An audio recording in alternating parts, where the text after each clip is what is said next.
Bonjour, bonjour. Vous savez qui est cette personne à côté de moi?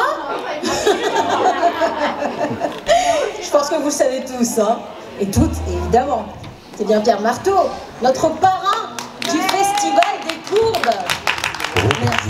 Merci Pierre Marteau d'être avec nous aujourd'hui. Deuxième journée du Festival des Courbes. Petite impression de votre part aussi quand même, hein, un petit retour. Ah ben moi je suis très heureux du week-end que je passe avec vous. Je trouve l'ambiance très chaleureuse, très positive, très amicale. Et bravo vraiment à Elisa pour bravo, le Elisa. travail qu'elle fait avec l'association, les élèves Courbes et toutes les femmes qui l'accompagnent dans ce parcours-là. C'est très très beau. Et les hommes. Ça fait plaisir de rencontrer les fans hein, comme ça. D'ailleurs, comment ça se passe? Quelles sont leurs interrogations quand ils viennent vous voir, Pierre Marteau? En fait, mon partage d'impression, alors il y a avec les fans, mais il y a aussi avec les femmes de l'association. Oui. Alors, vous me posez la question pour les fans. Bon, beaucoup de gens se demandent si Plus belle la vie va reprendre. Alors, je leur réponds qu'il va y avoir des rediffusions sur Chérie 25 à partir du 13 mars pour la reprise d'épisodes, de nouveaux épisodes inédits. C'est plus aléatoire, il n'y a rien de fait pour l'instant. Ah, peut-être. C'est vraiment un peut-être, oui. Et d'ailleurs, justement, quand une série s'arrête comme ça, vous, en tant qu'acteur, comédien, comment justement se déroule l'après Plus belle la vie? Moi, je fais partie de ceux qui l'avaient un petit peu anticipé, je sentais la chose venir, donc en fait, je suis au théâtre maintenant. Et j'ai parmi mes collègues, il y en a qui font d'autres téléfilms, il y en a qui sont au théâtre, enfin Pauline Bression a tourné un téléfilm, Stéphane Hénon qui faisait Boer a tourné 2 téléfilms, Cécilia Ornus elle est au théâtre, et puis moi je suis au théâtre, et puis les autres, enfin voilà. L'acteur qui jouait Roland, lui il a arrêté sa carrière, maintenant il fait de la sculpture sur bois. Et Sylvie Flep qui faisait Myrtha, elle prépare un spectacle de théâtre. Et voilà, tout le monde suit son parcours. Représentez-nous justement cette pièce de théâtre que vous jouez magnifiquement, parce qu'on aimerait quand même vous voir hein, sur scène, ça serait pour pas l'instant, mal. il faut venir me voir à Paris pour la voir. J'espère, je travaille à mettre sur place une tournée française, mais ça prend du temps. Je pense que ça verra pas le jour avant 2 ans, à mon avis, le temps que ça se mette en place. Alors c'est une adaptation d'un texte d'Albert Camus qui s'appelle Le mythe de Sisyphe. Oui. C'est la première fois que c'est monté au théâtre. J'ai le soutien de la famille d'Albert Camus là-dessus. Alors donc Sisyphe, c'est un héros grec qui est condamné à monter un rocher jusqu'au sommet d'une montagne. Oui. Et une fois qu'il a atteint le sommet avec son rocher, le rocher redescend dans la plaine. Et il est puni des dieux, il doit rechercher le rocher, le remonter jusqu'au sommet et ainsi de suite. Et en fait, c'est un peu une image du destin des hommes et des femmes. Ouais. Quoi. Ouais. Et votre touche justement dans cette œuvre d'Albert Camus, comment vous représentez ce texte, ce mythe, tout simplement sur scène? C'est-à-dire que en fait, le mythe, c'est un court passage dans le spectacle. Ouais. En fait, la question du spectacle, c'est quel est le sens de la vie? C'est la question que pose Albert Camus, et il essaye d'y répondre. Et voilà, j'essaye avec lui de faire entendre sa parole, son questionnement. Donc ça passe chez lui dans un premier temps par la révolte, et de petit à petit, le spectacle va vers la lumière. Et ça finit par la lutte elle-même vers les sommets suffit à remplir un cœur d'homme. C'est-à-dire que à travers l'exigence et le désir de construire un destin, Ouais. de se battre pour y parvenir, le moyen d'y trouver le bonheur. C'est ce que font toutes les femmes, en tout cas tous les Absolument. adhérents et adhérentes de l'association, justement, et aujourd'hui aussi dans son Festival des Courbes, hein, parce que pas facile hein, de défiler en fait, hein, tout simplement. Quel message avez-vous envie de transmettre à toutes ces femmes justement qui ont ce courage de se mettre à nu, parce que certes habillée avec des vêtements qu'elle représente aujourd'hui, mais quel courage, quel courage. Oui, je crois aussi qu'elle plaisir, je crois qu'elles y prennent du plaisir. Et Albert Camus dit dans le texte, il n'y a pas de soleil sans ombre. Et voilà, je crois qu'elle sort de l'ombre pour se laisser voir, s'offrir à être vue. Et ça, c'est en fait un désir enfantin. Oui. Je veux pas dire que c'est infantile, c'est-à-dire que le désir d'être vu, regardé, accepté, admiré, c'est un désir profond de l'être humain, dès la naissance. Et ce qui est formidable, c'est qu'à partir de leurs propositions qu'elles font, elles réinvestissent le plaisir, d'être regardées, vues, acceptées, admirées. Et je trouve que c'est un très beau parcours. Vous le ressentez aussi, vous, justement, en tant que comédien, en tant qu'acteur, quand vous passez de cette pièce de théâtre, justement, que vous représentez, de cette œuvre d'Albert Camus, quand vous passez de votre personnage dans la série Plus belle la vie à ce personnage d'un mythe d'Albert Camus? C'est-à-dire que moi, je sais que la plupart des gens qui deviennent acteurs, ils deviennent acteurs justement parce qu'ils ont un besoin de reconnaissance. Ouais. Donc il y a quelque chose en commun avec les femmes et les hommes qui défilent devant nous durant ce week-end. C'est un désir de reconnaissance, d'être accepté, revendiquer le droit d'être vu, regardé. Et c'est un plaisir. C'est un plaisir, encore une fois, d'enfant qu'il faut avoir le courage de revendiquer et de vivre et de construire. Et que je sois à la télévision ou au théâtre, en fait, les enjeux sont les mêmes. La différence, c'est qu'au théâtre, il y a une exigence sur le texte. La télévision, du moins à travers le feuilleton Plus belle la vie, c'était quelque chose qui retraçait la vie quotidienne un petit peu, et qui permettait aussi aux gens qui nous regardaient, c'est la spécificité, ça, de Plus belle la vie, de reconnaître dans les personnages de la télévision eux-mêmes, ou leurs voisins, ou leurs frères. Ça, c'était très fort. Et le mythe de Sisyphe a quelque chose en commun avec ça, parce que ce dont il est question, c'est des questions que tout le monde se pose. La répétition, de l'absurdité de l'existence à travers les tâches quotidiennes, d'un seul coup se sentir étranger à soi-même, ne pas se reconnaître dans ce qu'on fait. C'est des choses qui sont communes pour les gens. Mais vous vous livrez toujours, à chaque fois, à chaque personnage. Vous restez vous-même. Moi, en tant qu'acteur, je dois restituer la vie des gens. Je dois leur ressembler. Je dois leur permettre de se reconnaître, de se voir, de devoir représenter leurs interrogations, la douleur de leur vie, la beauté de leur vie, la bagarre de leur vie, en construire la beauté. C'est ça que je dois faire comme acteur. Alors, Pierre Marteau, je vous propose de s'évader, de voyager en Bretagne. C'est vrai, quelle idée, quelle bonne idée. Est-ce qu'il y a des coins que vous préférez, que vous appréciez énormément en Bretagne? Oh bah, Saint-Malo, moi j'adore aller à Saint-Malo. On s'y est peut-être déjà croisé, hein, je ne sais pas.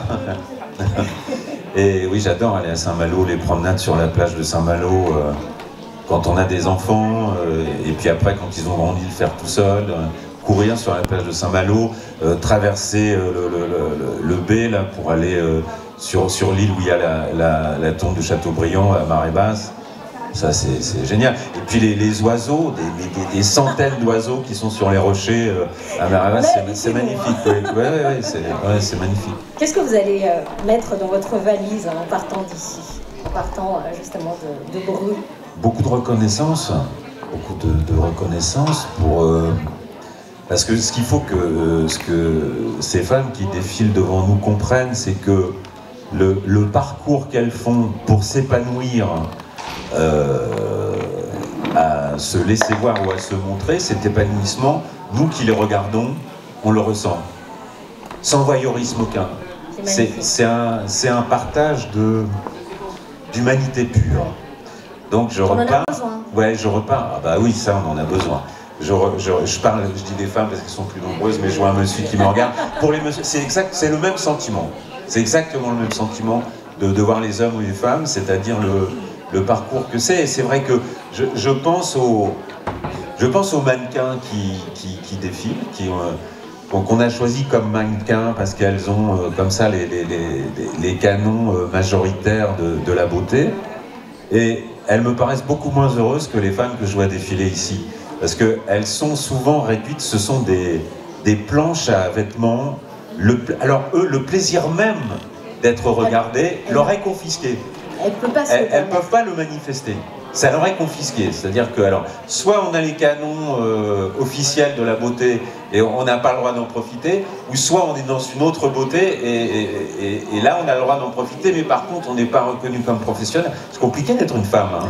Bon, d'être un homme aussi, mais il y a des plaisirs dans les deux cas et c'est bien. D'où l'intérêt de l'association Lisa Tual, la présidente de cette association des élégants de cour qui propose cet événement que vous vivez aujourd'hui, hein, évidemment. Donc prenez plaisir en tout cas à voir toutes ces femmes qui se livrent aujourd'hui. Et vivement, voilà, belle vie à tout le monde, belle vie à vous aussi, Père Marteau. Et j'espère que vous serez là l'année prochaine. Ah bah on verra.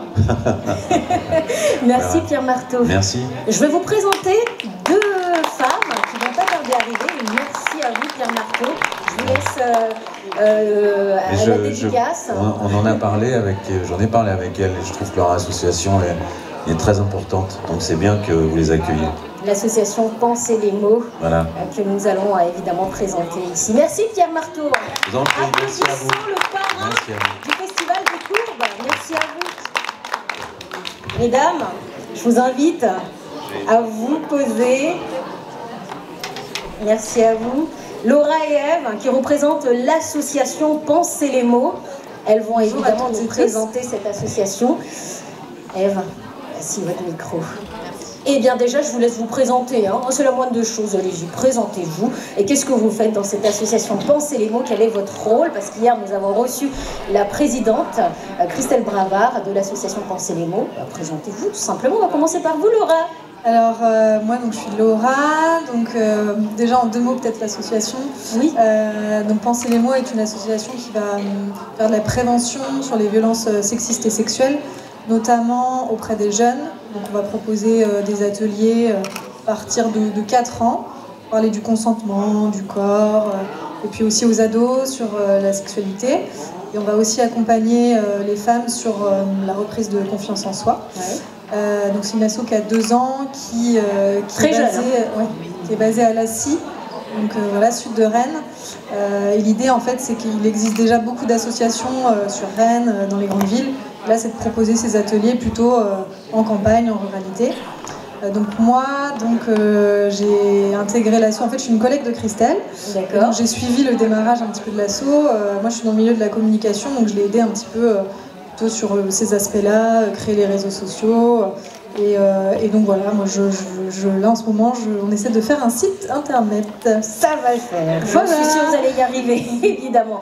Vous êtes bénévole de l'association Pensez les mots, Ève? Oui, tout à fait. Alors moi, j'ai intégré Pensez les mots.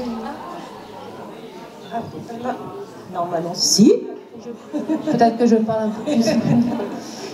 Donc oui, moi c'est elle, j'ai intégré Pensez les mots il y a quelques mois de ça. J'ai rencontré Christelle par le biais justement des réseaux sociaux, j'ai connu l'association comme ça. Je suis dans mon métier assistante sociale, donc j'ai pu voir, j'accompagne des personnes qui peuvent être victimes de violences sexuelles et sexistes. Oui. Et donc c'était important pour moi justement de militer par rapport à cette cause-là. Concrètement, comment ça se passe? Quels sont les objectifs de l'association et comment ça se passe avec les victimes? Qu'est-ce que vous proposez? Qu'est-ce que vous leur proposez? Ève? C'est ce que disait Laura, il y a plusieurs, on propose plusieurs choses. Alors moi c'est vrai que j'arrive tout juste, donc je prends les actions en cours. Qu'est-ce que vous découvrez, vous? Par exemple, on a proposé un stage de théâtre de l'opprimé. Oui. Donc c'est un stage où on était une dizaine de femmes, donc en non-mixité, c'était un choix, où les femmes pouvaient s'exprimer à travers leur corps sur une problématique autour de l'oppression, sans dire par des mots ce pourquoi elles étaient opprimées, mais au travers de leur corps. Et après, c'était pendant 4 jours, on était dans un milieu où on était toutes ensemble, et chacun, on respectait en fait on se respectait les unes et les autres en fonction de ce qu'elles avaient envie de dire. Donc ça, c'était important. Ça, c'est par exemple une des actions qu'on peut faire. Donc, qu'est-ce qu'il y a d'autre comme action? Peut-être que Laura, par rapport à... En fait, nous, on se pose aussi un peu en médiateur, de se dire, par exemple, en ruralité, parfois, on ne sait pas trop à qui s'adresser. D'accord. Et on va être peut-être le premier interlocuteur et de se dire, voilà, nous, on va être relais, parce qu'on n'est pas professionnels, on est bénévoles. Donc, on ne va pas pouvoir les aider légalement, j'entends. Et on va leur dire, voilà, vous pouvez contacter telle ou telle structure. Donc voilà, c'est déjà de se dire, on sait à qui s'adresser. Et après, on va s'adresser en fonction des différents publics, comme je disais, enfants, ados, adultes, sur différents sujets. Et d'ailleurs, comment on en parle justement avec le jeune public? Comment ça se passe concrètement? Parce qu'il faut bien aborder cette violence que l'on subit. Comment ça se passe? Alors, souvent, Suzanne Joly qui travaille avec nous, c'est son métier. Donc elle va animer des ateliers et elle va utiliser des supports, par exemple le livre, des CD. Donc par exemple là, elle a fait un atelier dans une médiathèque. Donc elle a utilisé un livre Filles-Garçons, Égalité, Parlons-en. C'est des petites musiques où on va dire voilà, je veux que tu m'achètes des baskets à paillettes, même si je suis un garçon. Voilà. Et après, on fait réagir les enfants, on leur dit qu'est-ce que t'en penses? Et toi dans la cour de récré, et donc ça fait un peu, ça délie les langues et ils vont se dire ouais, moi c'est vrai que j'ai pas le droit de jouer au foot alors que je suis une fille. Donc en fait c'est plus de commencer à parler de ces sujets-là, de se dire pourquoi ce serait pas normal qu'une fille n'ait pas le droit de jouer au foot. Enfin, on commence comme ça par ces médias-là, le livre notamment et CD, en tout cas pour l'instant c'est ce qu'on utilise. Et j'imagine que c'est plus difficile avec le public adulte, Ève. Comment justement on parle de ces mots, comme penser les mots? Alors après, nous on a un rôle aussi juste d'accueillir la parole, mais on est, voilà, ce qu'on disait, on n'est pas professionnel. Donc on va réorienter, on va orienter vers les organismes adaptés.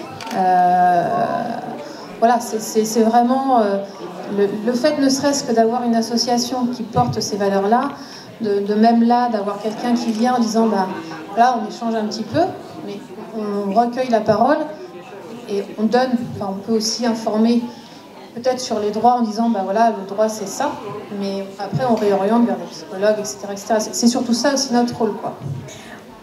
Dans le terme de votre association, c'est penser les mots, P-A-N-S-E-R, et penser les mots, P-E-N-S-E-R. Penser les mots, est-ce qu'on guérit justement de ces moments difficiles que l'on a vécu, cette violence, en tout cas? Je pense que chaque situation est particulière de toute façon, donc est-ce qu'on peut dire guérir? En tout cas, on vit avec ça.